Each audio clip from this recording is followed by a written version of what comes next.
Hoy, en 50 años, 50 historias, conversamos con Susana Santomingo, quien fue secretaria de Derechos Humanos del Sindicato de Empleados de Comercio e integrante del equipo internacional de la Confederación General del Trabajo. También integra la Comisión por la Erradicación del Trabajo Infantil de la Coordinadora de Centrales Sindicales del Cono Sur. Su trayectoria une el sindicalismo, los derechos humanos y la memoria colectiva. Además es muy peronista, es una persona que conozco y quiero mucho. Y bueno, y no está acá, pero también trabajó muchos años en la Secretaría de Derechos Humanos de la Nación. Y bueno, hizo mucho por este país y por los derechos humanos en general. Y por los derechos de los trabajadores en particular y por los derechos de la niñez también. Así que bueno, bienvenida Susana, gracias por venir hasta acá. Gracias por invitarme y gracias por la presentación, me emocioné.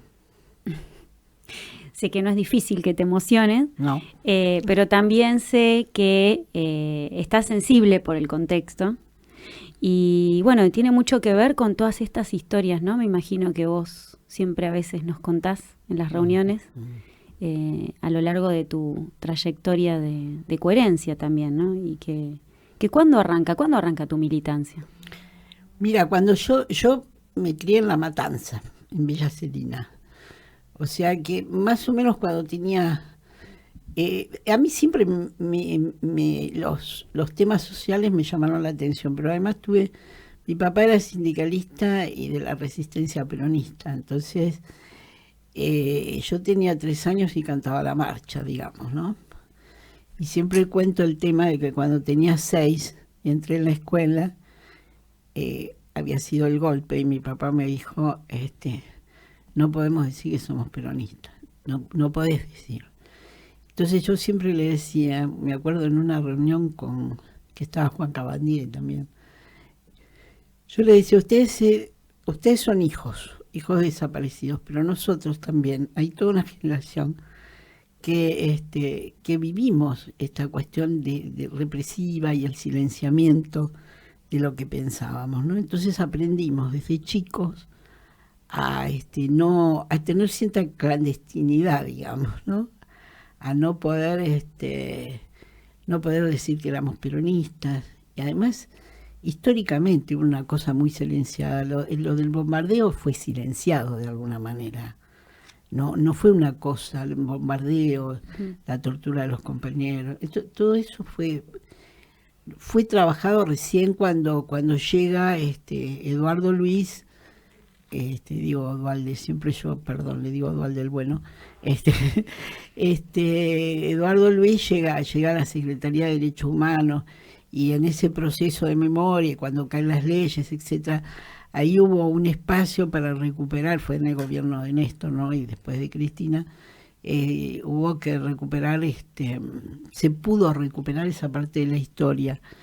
Y se pudieron encontrar los sobrevivientes y los hijos de los que habían muerto en el bombardeo, ¿no? Entonces, viste, por ahí es medio difuso el tema, ¿no? Porque mi papá, que era medio irresponsable, viste, por ejemplo, como no se podían hacer reuniones, no se podía, el peronismo estaba proscripto. Entonces hacían como cumpleañitos, y entonces íbamos los chicos, qué sé yo, viste. Entonces, y bueno, y entonces yo me crié un poco en ese ambiente, qué sé yo, además mi papá, siempre, mira, me estoy acordando de mi papá.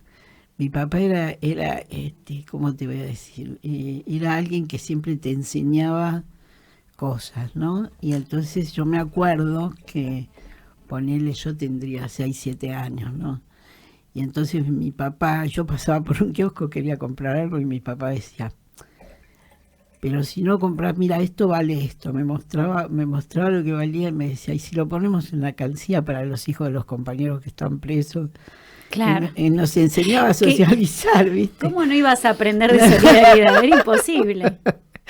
Era imposible, entonces por eso te digo. O sea, yo vos donabas tu cuota de caramelo para los compañeros proscriptos. Claro, pero yo no entendía muchísimo, ¿viste? Pero sí lo hacía porque me parecía, ¿cómo te iba a decir? Yo sentía que era como una cosa, una buena acción, no sé cómo Claro. decirte.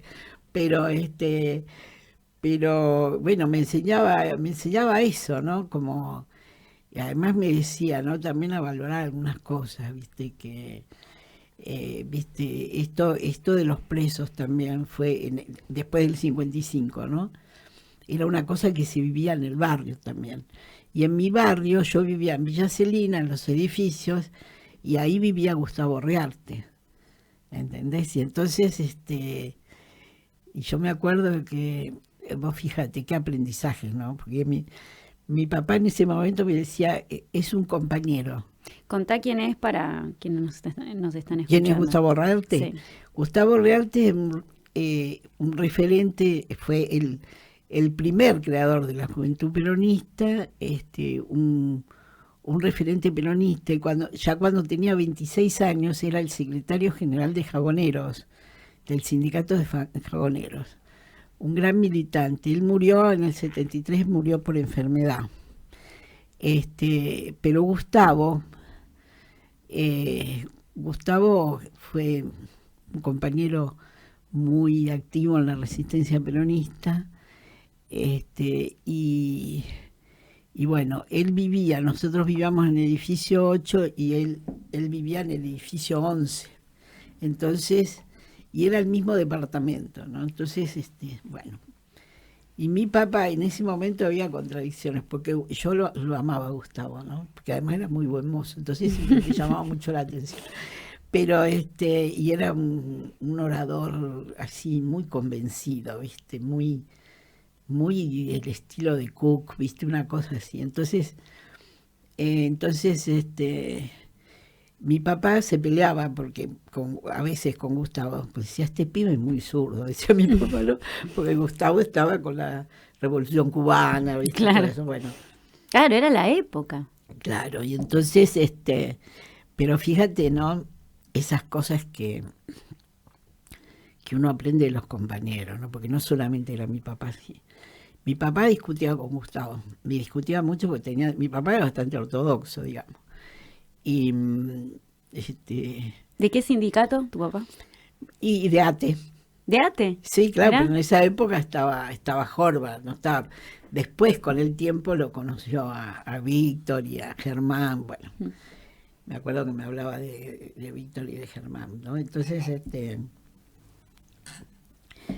y no estaba, en realidad él era de Correos, pero no estaba en el sindicato de Baldassini, porque bueno, no lo consideraba confiable, digamos, por no decir otras palabras. Entonces, bueno, fíjate, ¿no? Lo que era, a ver, seguramente hay una parte que se idealiza, que yo la idealizo, pero en la práctica concreta y en los resultados, vos te das cuenta que era algo muy sentido, ¿no? Lo de la vuelta de Perón, esto de trabajar mucho el compañero, de ser solidario. Y yo te decía, mi viejo se peleaba con Gustavo y discutía, y ahí en ese grupo había gente, estaba, qué sé yo, Magín Guzmán, que es un viejo militante de La Matanza, estaba, qué sé yo, compañeros muy, ahora no me acuerdo bien los nombres, pero y cuando Gustavo caía preso, no, mi papá, yo me acuerdo que ponía, entre paréntesis, ni una crítica más, había que, cualquier compañero que caía preso había que tratar de conectar a la familia, tratar de darle una mano, ser solidario, ¿me entendés? Por más diferencia que tuvieras cuando el compañero estaba afuera. Y se conocían mucho con Gustavo porque en esa época tenían que caminar como 8 cuadras para llegar al primer colectivo, porque el barrio recién había, en el 55 se inauguró, principios del 55. Entonces, Gustavo iba a Jabón Federal y mi papá iba a trabajar a suministros en el correo. Y bueno, y ahí charlaban de política. Y a mí me cuesta encontrar cuando empecé, qué sé yo para desde a los 3 años cantando la marcha peronista. Me la sabía de memoria, claro. La marcha, me sabía la marcha. Qué feo cuando te dijeron que no la podías cantar, porque claro. Encima lo tenías es que yo no entendía, mi papá me decía, esto es muy importante, me dijo, no podemos decir que somos peronistas, porque ¿sabés qué? Nos están persiguiendo a los compañeros. No lo quieren a Perón y nos quieren a los peronistas. Entonces yo iba a la escuela y aprendí a cerrar la boca, ¿viste? ¿Me entendés? Y este criterio me duró hasta nuestros días, ¿no? Lo que no se debe decir, así sobreviví en el ámbito sindical también. Bueno, vos contame qué pasó en la dictadura, en ese momento, ¿dónde estabas? Y en ese momento yo tenía 20, 21, yo estaba en el gremio de sanidad. Además, conociéndote, no creo que te hayas quedado callada o sin hacer nada en ese momento. No, más bien que no. Me quedé como hasta el último aliento. Y fíjate que recién hace un tiempito estoy elaborando muchas cosas. Vos fíjate, la edad que tengo ya, tengo 76 años. Porque en ese momento, viste... yo creo que lo que era correcto es lo que aspirábamos, ¿no? Lo que fue incorrecto fueron algunas estrategias, ¿no? Por decir algunas. Y en la dictadura yo estaba en el gremio de sanidad. Nosotros éramos opositores, por supuesto, en ese momento a la burocracia sindical. Y entonces éramos opositores y armamos la agrupación Eva Perón, Sanidad. Y bueno, y disputamos disputamos y nos presentamos a elecciones y qué sé yo, bueno, perdimos, la primera la robaron, pero bueno. Y en la agrupación, que nos alquilamos un localcito a la vuelta del sindicato, qué sé yo. Y ahí éramos todo un grupo de compañeros delegados, delegados gremiales. Yo me presentaba de candidata a delegada en el hospital italiano, porque yo trabajé en el hospital italiano y tenía la elección el 24 de marzo del 76. Entonces, más bien que no pude competir en la elección. Claro. Y nosotros éramos todo un grupo de gente, estaban los más jovatos, dirigentes, que no eran tan jovatos, eran compañeros de 35, 40 años, qué sé yo, que eran delegados y qué sé yo, y estábamos nosotros que éramos de la Juventud Peronista y de la JTP, ¿no? Estaban los compañeros de los laboratorios de Zona Norte. Fue una etapa de mucha construcción política y de mucha, yo te diría, de mucha disciplina también. Y esto de, ¿cómo te voy a decir? Como queríamos ser mejores, ¿viste? Tratábamos de cuidar también nuestras conductas, ¿no? De ser capaces de compartir, de ser más generosos, ¿no? Y yo creo que eso fue una etapa, realmente fue de mucha ilusión. Y la pagamos recara, ¿no? Vos imaginate que cuando llega Cámpora dura 2 meses Cámpora. Y ya en el 74, cuando lo matan a Ortega Peña y a Carlitos Mujica. Entonces, yo sabes que creo que en ese momento queríamos cambiar la sociedad, queríamos cambiar las condiciones, ¿viste? Y eso que había prácticamente pleno empleo. Claro, vos sabés que por ahí mi yerno siempre dice una cosa, ¿no?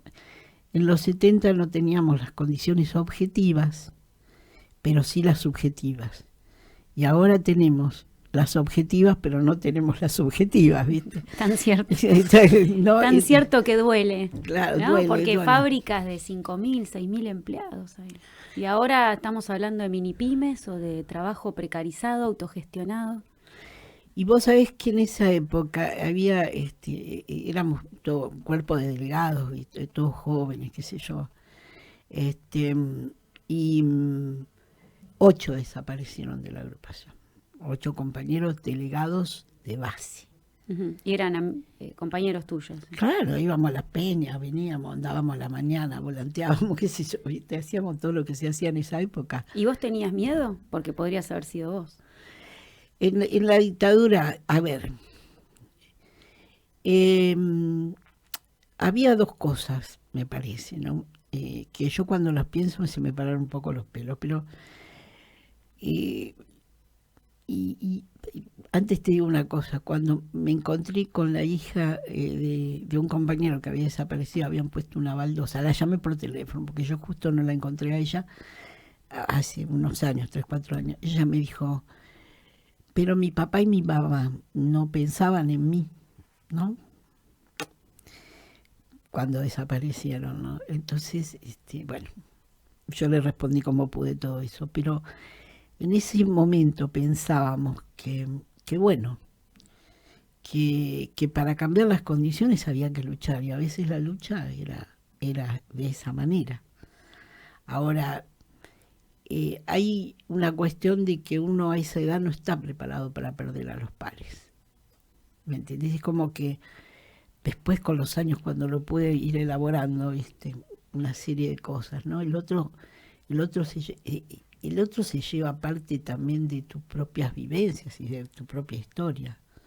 8 compañeros, de los cuales eran los compañeros del laboratorio SQUIB, del laboratorio Gerardo Ramón, del laboratorio Lázaro, compañeros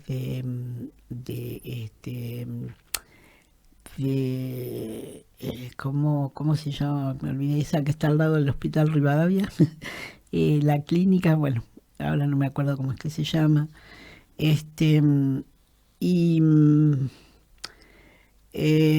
Todos esos compañeros, de Droguería Lefa también, el delegado y el subdelegado, los dos. Desaparecidos por reclamos sindicales. Por reclamos sindicales. Porque en realidad el objetivo de la dictadura, bueno, ya los recontrasabemos nosotros eso, pero en ese momento nosotros, a ver, todavía creíamos que luchaban contra las organizaciones. Las organizaciones armadas ya estaban bastante destruidas, te diría, bastante operadas. Claro, antes del golpe incluso ya existía la claro. AAA, ya estaban los decretos de aniquilamiento, digamos, no. Lo que buscaban era, vieron lo que Balbín definió como la guerrilla industrial, ¿no? Lo que querían era quitarnos derechos y quitarnos la capacidad de lucha. Y yo creo que el objetivo no fue la superestructura ni los cuadros militares, porque si hubiera habido 30.000 cuadros militares hubiera sido una guerra civil. Uh-huh. Se sacó de sus lugares de trabajo y de sus casas a compañeros que eran delegados, que no se vendían, que no se daban vuelta. Y el objetivo era mostrar, tomar los líderes de los delegados gremiales, los líderes estudiantiles, los referentes, y aniquilarlos, para que eso les sirviera de lección a los demás, para que los demás retrocedieran, para instalar el modelo económico, en realidad, ¿no? Pero fueron una etapa del 76 al 83,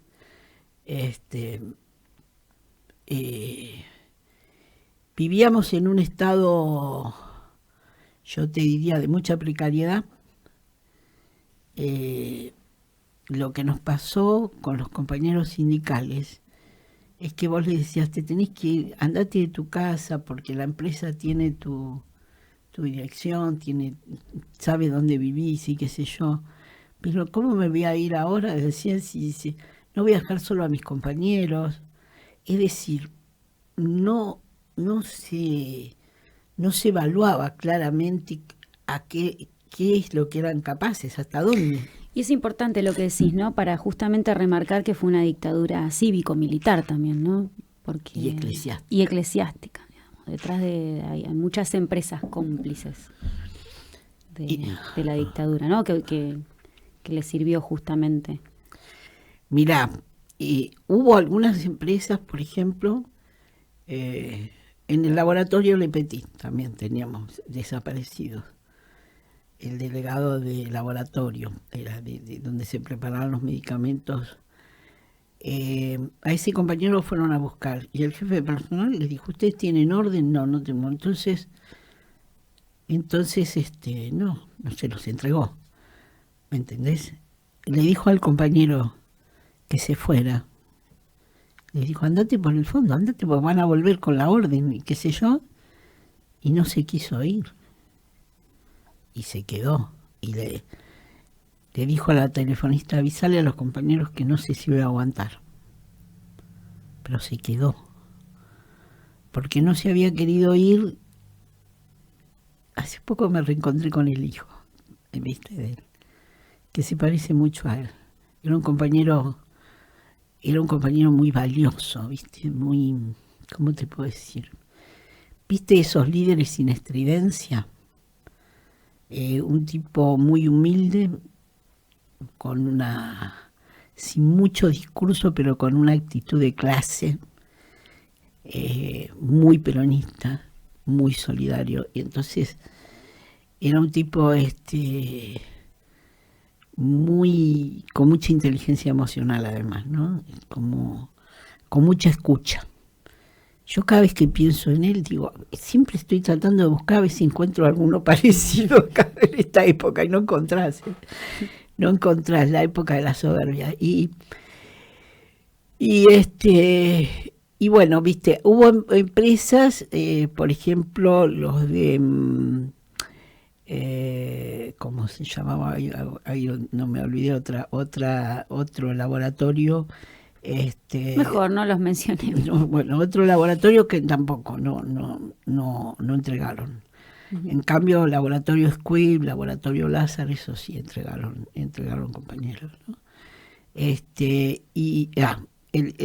que no lo entregaron fue el laboratorio Kurlat. No lo entregaron. El compañero ese sí se fue y levantó a su familia y lo subió al auto y al rato le habían volado la casa al delegado. Uh-huh. Un delegado que no fue denunciado por la empresa, ¿viste? Sino que bueno, lo vieron en algunas cosas. La zona norte, por ejemplo, se organizaba en una hora, no había WhatsApp, no había nada, en una hora te paraban todos los laboratorios, ¿viste? Entonces, bueno, pero bueno, si había miedo, y yo creo que sí, claro, tenías miedo y aparte vivías como, ¿viste? Con unas condiciones de disciplina para que los demás no se asustaran si no llegabas y que tenías que llegar, tenías que estar. Había muchos compañeros que habían desaparecido y los pibes con suerte quedaban con los abuelos. Y los abuelos tenían una jubilación, no lo podían mantener, ¿viste? Fue toda una etapa. Algunos de nosotros teníamos 2, 3 laburos para poder dar una mano, ¿no? ¿Y cuál fue el rol de la CGT en la vuelta a la democracia? Porque esto es algo que poco se sabe, ¿no? Hubo muchas movilizaciones, incluso y pese a la dictadura. Sí, claro. Lo que pasa es que, viste, ahí se construyó el liderazgo de Saúl, viste, que, viste, yo a veces cuando pienso en Saúl, yo siempre, ¿cómo te voy a decir? Siempre lo quise porque era muy peronista en su forma de ser y qué sé yo. Y también era un tipo que no era rico, que vivía, además vivía en la CGT, dormía en la CGT, y había estado, cuando tenía 14 años, en la toma de Lisandro de la Torre. Y Saúl era un tipo muy carismático. Yo me acuerdo, yo lo quería, pero siempre ¿cómo te voy a decir? En esa época, ¿viste? Yo decía, hubiera querido que sea más revolucionario todavía, ¿viste? Pero ahora lo pienso a la distancia y lo veo en los discursos. Y estaba Raimundo también, Raimundo Ongaro, ¿viste? Que él armó la CGT de los argentinos también, ¿no? Raimundo caía encarado 2x3, pobre, bueno, y Raimundo quedó muy golpeado cuando le mataron el hijo y se lo tiraron, lo dejaron tirado, ¿viste? Y fue muy duro para Raimundo, se fue al exilio en un tiempo, pero lo de su hijo creo que lo terminó marcando mucho. Lo marcó mucho desde la tristeza y a veces viste, a veces como que estaba tan desesperado por hacer algo y no quedarse quieto que a veces, qué sé yo, se le iba la mano, ¿no? En los análisis, ¿viste? Quería negociar con Gaddafi, qué sé yo, ¿viste? Hacer cualquier cosa. Pero bueno, eran esos compañeros. Vos fíjate, en el 68 se muere Amado Olmos, que era el secretario general de la CGT. Y Amado Olmos también fue, vos fíjate que el Congreso Constitutivo de la CGT de los argentinos se llamó Amado Olmos. Uh-huh. Y en esa época, bueno, que se dividió la CGT, ¿no? Estaban más los colaboracionistas, estaba Raimundo, después vino Saúl. Y en la CGT de los argentinos, por ejemplo, estaba, y en el diario de la CGT de los argentinos estaba Rodolfo Walsh, estaba Eduardo Luis, Duhalde, Ortega Peña, todos esos compañeros, ¿viste? Que colaboraban con el diario de la CGT de los argentinos. El Congreso Constitutivo de la CGT de los argentinos se llamó Amado Olmos, porque Amado Olmos muere en un accidente, y era de sanidad, ¿viste? Era de sanidad, y yo, con los compañeros, yo he tenido un padre político sindical, digamos, uh-huh, que se llamaba Eduardo Luis Merino, que murió hace mucho tiempo, que era un tipo, ¿viste? A ver, ¿cómo te voy a decir? Un peronista que no era un gran intelectual, ¿me entendés? Era un peronista en su práctica cotidiana. Era el subsecretario a nivel nacional de la FACSA, pero se enfrenta con el secretario general porque tiene diferencias políticas y se vuelve al laboratorio Le Petit y lo vuelven a elegir delegado. O sea que volvió a su base. ¿Y vos cómo llegás de tu base gremial, digamos, hasta ser secretaria de Derechos Humanos de la CGT? Además, un ámbito bastante machista, ¿no? ¿Cómo es ser mujer sindicalista? Yo soy secretaria de Derechos Humanos del Sindicato de Empleados de Comercio. Uh-huh. ¿Entendés? Bueno, por supuesto que teníamos una red en la CGT. Y de ahí, ¿sabés qué? En un momento, viste, con los aires de Néstor, de Cristina, se crea en la CGT una Secretaría de Derechos Humanos. Se cambia el estatuto y se crea la Secretaría de Derechos Humanos, que no existía. Entonces los gremios después hacen esa transformación y entonces se crea en el Sindicato de Empleados de Comercio, se crea la Secretaría de Derechos Humanos. Y ahí me pone, yo pienso que no tendrían otro, qué sé yo.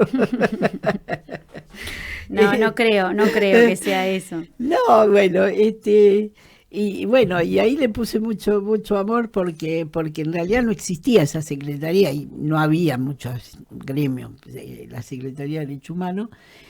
Y una de las cosas que hice fue, bueno, por un lado, el tema de memoria, verdad y justicia, por supuesto, que eso estaba siempre, pero los compañeros creían que los derechos humanos era solo memoria, verdad y justicia.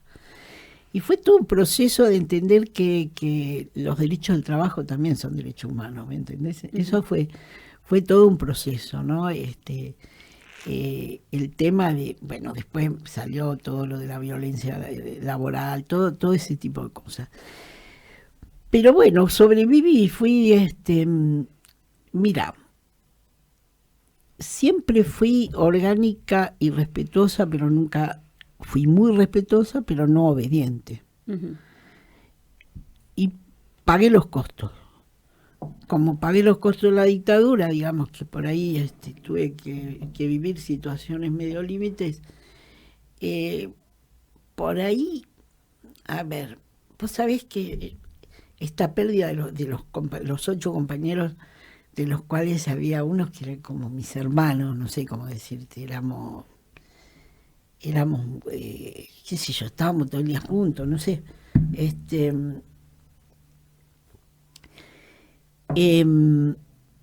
Una de las cosas que siempre me dieron fuerza para estar tanto en el ámbito político como sindical, siempre hacerme la pregunta, ¿qué diría fulano, no?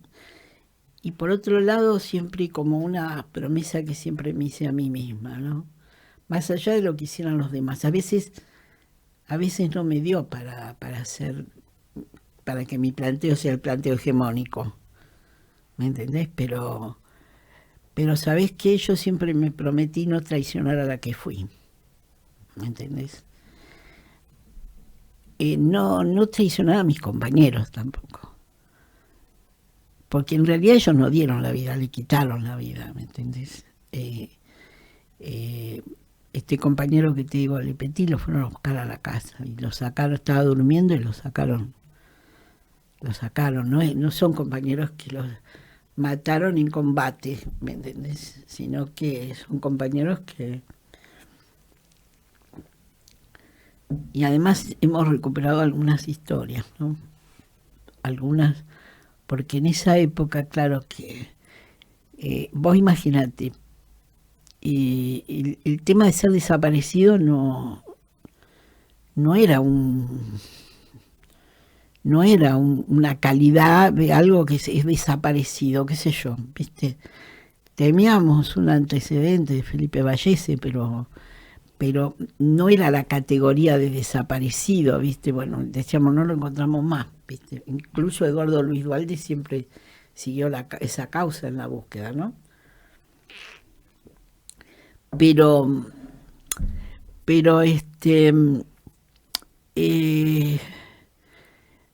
era una etapa que era tan vertiginosa y tan dolorosa en muchos aspectos que por ahí perdíamos cosas de vista, ¿no? Como cuál era la valoración de lo que teníamos enfrente. Y ahora en perspectiva, ¿qué era lo que tenían enfrente? Un enemigo poderoso, era una lucha vos fíjate, para poder modificar lo que nosotros planteábamos y el esquema económico, tuvieron que matar tanta gente, ¿no? Y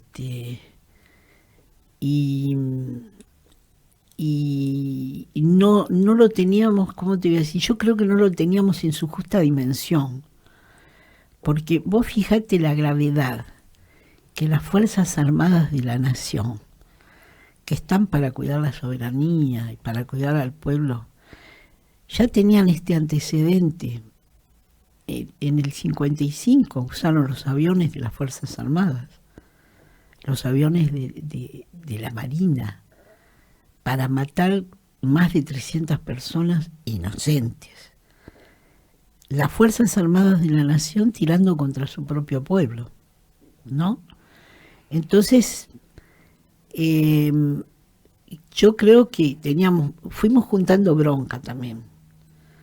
Viste, vos pensás que en esos 15 años hasta los 70, nosotros veíamos que había compañeros encarcelados, otros que habían sido torturados, otros que aparecieron en los basurales de José León Suárez, otros, y juntábamos bronca, y además lo que pasaba socialmente no nos gustaba, teníamos razón, esto había que luchar, ¿me entendés?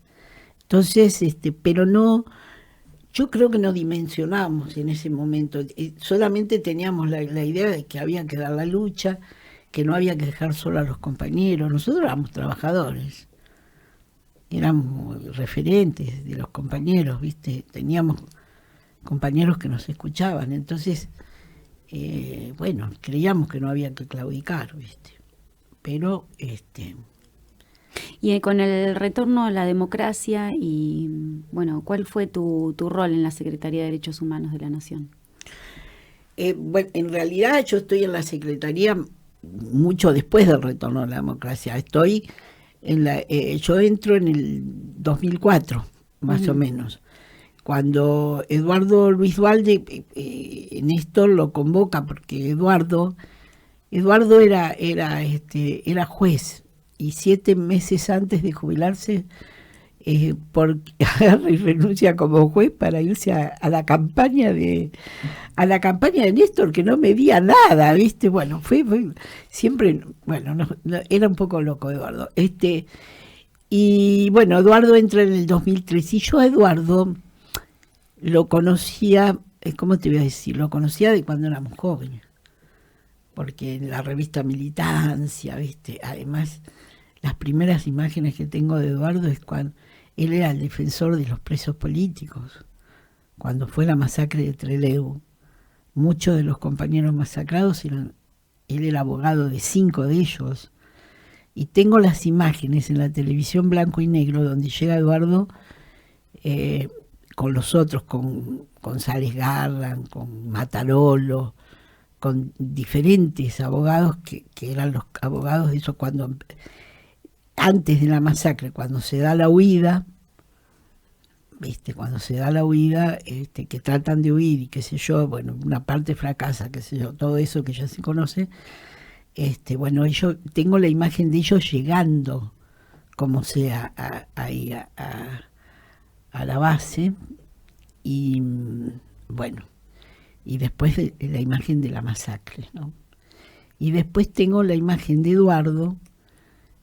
Por eso yo a Eduardo siempre lo tenía como así. Cuando me convocó para laburar con él, yo iba a ir a trabajar gratis, imagínate, era como un premio, digo, yo una militancia, ¿no? Y me acuerdo que Eduardo me dice, ¿qué clase de sindicalista sos que vas a regalar tu fuerza de trabajo? Entonces, es verdad, hay que aprender de eso. Sí, claro, hay que aprender. Tomen nota. Claro, ¿viste? Y Eduardo, la otra imagen que tengo de Eduardo, es cuando fue el entierro de Ortega Peña, ¿viste? Eduardo nunca pudo superar la muerte de Ortega Peña, nunca la pudo superar, ¿viste? Ellos los perseguían las 3A, incluso le habían volado el estudio jurídico, ¿viste? Porque eran defensores de trabajadores, de presos políticos, qué sé yo. Cuando muere Ortega Peña, cuando lo matan, no que muere, ojalá hubiera solamente muerto por algo, qué sé yo, pero no, lo matan. Y el entierro fue terrible porque nos convocamos igual, ¿viste? Ya el velatorio fue tremendo, y después nos convocan, vamos al entierro, a la despedida, digamos, y tengo esa imagen de Eduardo como muy circunspecto, pero viste, con un dolor como que le habían... Pero no era ni mi amigo, ¿no? Yo lo conocía así, lo conocía porque además a veces confluíamos ahí en la calle Florida había un estudio que era de Muñiz Barreto, de Gorro. Entonces a veces él estaba, y entonces estábamos con otros compañeros, los que habían estado en la Calera, qué sé yo. Y entonces lo vi con ese gesto, ¿no? Y él al final, después, le hace una despedida rápida porque venía la policía, venía a pegarnos, a reprimirnos. Y Eduardo dijo, ha muerto un revolucionario, viva la revolución. Y yo siempre me quedé con eso acá, ¿no? Entonces, con la vuelta del tiempo, y Eduardo después, bueno, estaba exiliado, ¿viste? Porque trató de aguantar 2 años más o 3, pero se tuvo que exiliar. En el medio se le murió un hijo, además, ¿viste? De neumonía, porque no lo pudo... Bah, eso es otra historia, pero se reencuentra Eduardo en la campaña de Néstor, y entonces y bueno, y va como secretario de Derechos Humanos, porque él en España había trabajado con Baltasar Garzón, ¿no? Y tiene mucho que ver con las políticas de reparación, de hecho, en la nueva etapa. Totalmente, ¿no? claro, la caída de las leyes de obediencia debida, punto final. Él tiene mucho que ver con eso, y además los compañeros que llegaban al exilio, contradiciendo lo que decían algunas conducciones de las organizaciones, él los entrevistaba, ¿viste? Él ya, cuando defendía presos políticos, pensaba que ya la calidad de preso político merecía ser defendido, cualquiera sea su organización. Y después, cuando aparecían los compañeros en el exilio, él los entrevistaba a todos. Así fue armando la cadena de mandos, por ejemplo. Uh-huh. La cadena de mandos, para poder mostrar que era una política de Estado, uh-huh, donde las estructuras de las Fuerzas Armadas de la Nación se clandestinizaban y cometían delitos, uh-huh, en contra de los ciudadanos. Esto tiene una gravedad institucional, uh-huh, de la cual nunca pudimos terminar de salir, ¿viste?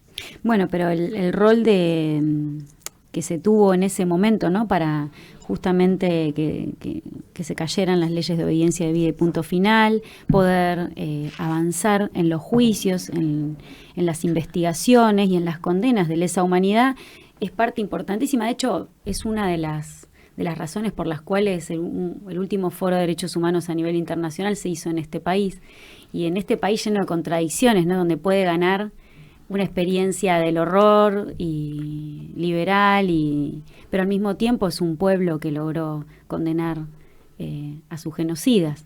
Y ahí nos parecía importante contar con tu opinión como sindicalista, porque bueno, también nosotros consideramos, y desde este programa siempre vemos la dimensión económica de la dictadura, el objetivo que había, ¿no? Este golpe a la economía, este golpe a este sistema de producción que existía en nuestro país, prácticamente de pleno empleo. Y ahora esto te pedimos una reflexión para finalizar, cómo esta dimensión económica, y nosotros desde la perspectiva de clase trabajadora, cómo la miramos, ¿no?, con estos lentes, cómo vemos estos hilos, este hilo conductor y en la lucha, en este caso, por la erradicación del trabajo infantil, que vos sos referente, cómo esto se aumentó y se agravó. ¿Cómo lo podrías conectar? La realidad de hoy, en la que está la niñez en nuestro país y la clase trabajadora en general, con las luchas que se dieron hace 50 años. Mira, a veces pienso que teníamos razón, pero perdimos. Y la derrota estratégica nos va llevando a esta situación. Porque realmente teníamos razón. La lectura que hicimos en ese momento sobre las circunstancias, sobre las relaciones de poder que se estaban dando, después que vimos cuál había sido, lo vimos más claramente, el objetivo de la dictadura. Lo que no evaluamos tan claramente eran las consecuencias. Esto que te decía antes, las consecuencias institucionales que tienen que las Fuerzas Armadas de una nación utilicen las armas del Estado para victimizar a los ciudadanos de ese pueblo que luchaba, ¿no es cierto? Entonces, en todo ese proceso hemos ido perdiendo, ¿no? O sea, vino el menemismo, vino todo este proceso, y una sociedad que fue retrocediendo. Hoy estamos en una etapa de franco retroceso, y por eso tenemos que reforzar la tarea de ver cómo hacemos para proteger a nuestras infancias, cómo hacemos. Los niños efectivamente están en peligro, no son un peligro, están en peligro los niños.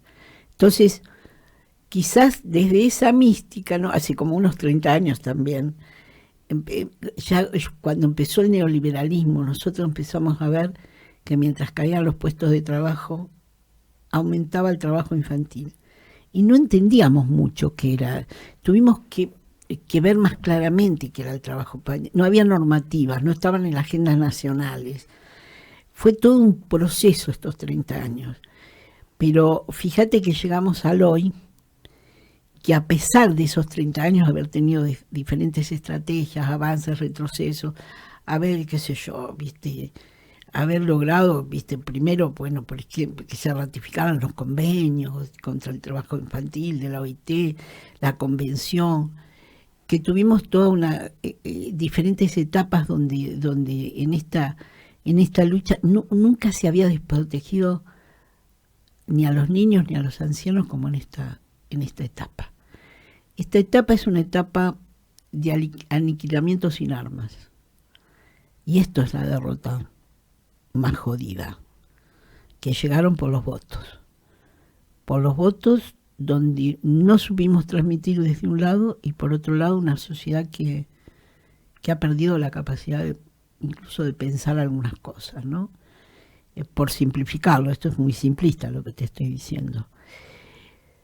Ante esa situación de retroceso y de derrota,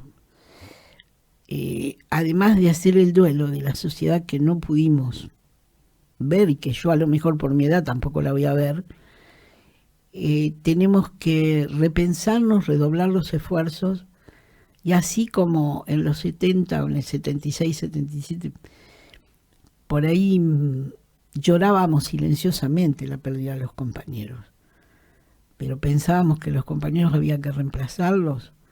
Hoy creo que la voluntad política y particularmente de la clase trabajadora tenemos que ponerla para ver cómo aportamos para proteger a nuestros, porque estos niños son nuestros, son de acá, de este lado estos niños. Y estos niños están siendo víctimas de los delincuentes, víctimas de un modelo económico que excluye, víctimas de una, fíjate, de una crueldad sin límites. Dejar a los niños sin alimentos, la puta, esto ni la derecha macrista lo hizo, ¿no? Y estos están dispuestos, como se ve, a venderla a la patria también, como la están vendiendo. Entonces, bueno, este escenario quizás era el mismo, pero estaba más borroso, ¿no es cierto? Pero en este momento requiere de nosotros mucha inteligencia, mucho equilibrio y tratar de ser más buenos, de tratar de ser mejores en realidad. Bueno, ya que están las condiciones objetivas, como dijo Duhalde, ¿no? El bueno, y ahora hay que construir las condiciones subjetivas y sin lugar a dudas vos sos una gran referente para eso, porque ser más bueno significa mirarse en los mejores.